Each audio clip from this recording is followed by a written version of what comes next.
जमीयत उलेमाए हिंद के राष्ट्रीय अध्यक्ष और दारुल उलूम के सदर मुर्दिस मौलाना अरशद मदनी का विवादित बयान सामने आया है। इनका कहना है कि मुस्लिम होने के कारण अल फलाह यूनिवर्सिटी के चांसलर पूर्व कैबिनेट मंत्री आजम खान को निशाना बनाया जा रहा है। इन्होंने आगे कहा, मुसलमान न्यूयॉर्क और लंदन में मेयर बन सकता है तो हिंदुस्तान के अंदर किसी मुस्लिम यूनिवर्सिटी का कोई आदमी वाइस चांसलर क्यों नहीं बन सकता, लेकिन अगर बनेगा तो आजम खान की तरह जेल जाएगा।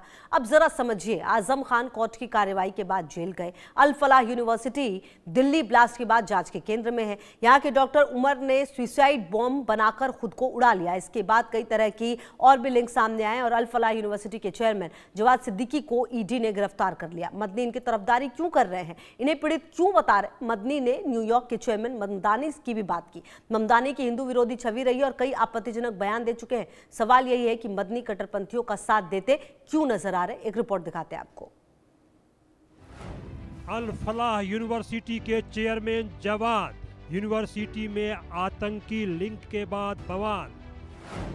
मौलाना मदनी का विवादित बयान, जवाद पर एक्शन क्योंकि मुसलमान। जमीयत उलमाए हिंद के राष्ट्रीय अध्यक्ष और दारुल उलूम के सदर मुदर्रिस मौलाना अरशद मदनी ने दिल्ली मुख्यालय में आयोजित विशेष सत्र के दौरान देश में मुसलमानों की वर्तमान स्थिति पर चिंता जाहिर की। यहाँ तक तो ठीक है, लेकिन मदनी ने सरकार की नीति को मुस्लिम विरोधी बता दिया और दो टूक कहा कि मुस्लिम होने के कारण अल फलाह यूनिवर्सिटी के चांसलर पूर्व कैबिनेट मंत्री आजम खान और ग्लोकल यूनिवर्सिटी के चांसलर इकबाल के साथ क्या हो रहा है सब जानते हैं। मौलाना अरशद मदनी ने कहा कि आज दुनिया यह समझती है कि मुसलमान अपाहिज और बांझ हो गया, वह पूरी तरह खत्म हो गया, लेकिन यह समझना ठीक नहीं है, क्योंकि जब मुसलमान न्यूयॉर्क और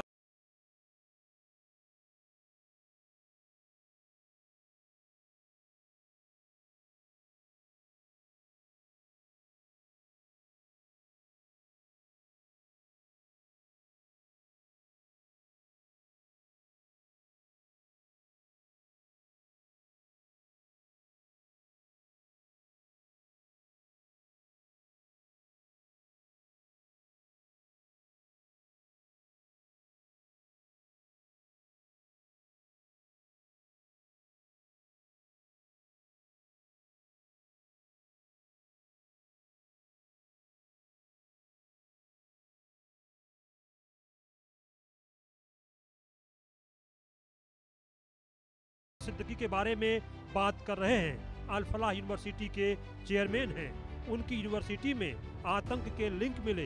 डॉक्टर लोगों की जान से खेलने का प्लान बना रहे थे। बड़े पैमाने पर आतंकी साजिश रच रहे थे और डॉक्टर नबी तो फिदायीन विस्फोट में मारे गए और कई लोगों की मौत के कसूरवार भी बने।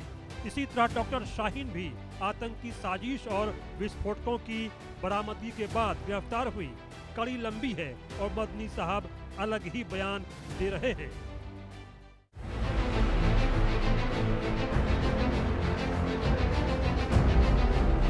ममदानी के जहरीले बयान अक्सर करते हिंदू मुसलमान। मदनी जवाद ममदानी कट्टरपंथ की कहानी।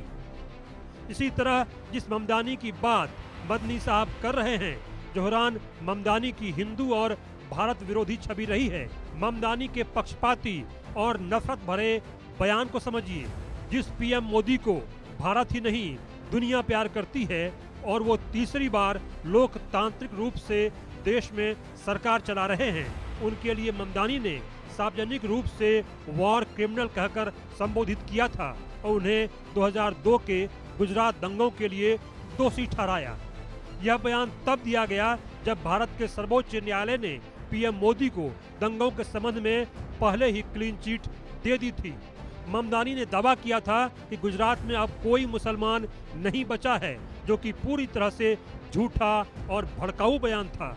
यह दावा गुजरात की मुस्लिम आबादी के मौजूदा आंकड़ों के विपरीत है और इसे विभाजनकारी राजनीति के रूप में देखा जाता है। ममदानी ने अयोध्या में राम मंदिर के उद्घाटन को मस्जिद के विध्वंस का उत्सव कहा था और हिंदुत्व फासीवाद का प्रतीक बताया था।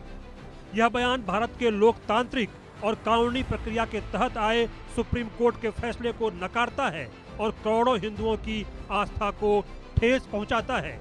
जनवरी 2024 में ममदानी न्यूयॉर्क में राम मंदिर के प्राण प्रतिष्ठा समारोह के खिलाफ आयोजित प्रदर्शनों में भी शामिल हुए थे। इन रैलियों के दौरान कथित तौर पर हिंदुओं के खिलाफ अपमानजनक नारे लगाए गए थे। इसलिए कुछ दिनों पहले अमेरिकी राष्ट्रपति डोनाल्ड ट्रंप ने ममदानी पर इस्लामिक कट्टरपंथी के करीबी होने का आरोप लगा दिया था। हालांकि उन दोनों की मुलाकात हुई है, लेकिन दोनों एक दूसरे के घोर विरोधी रहे हैं। Bureau report, India news.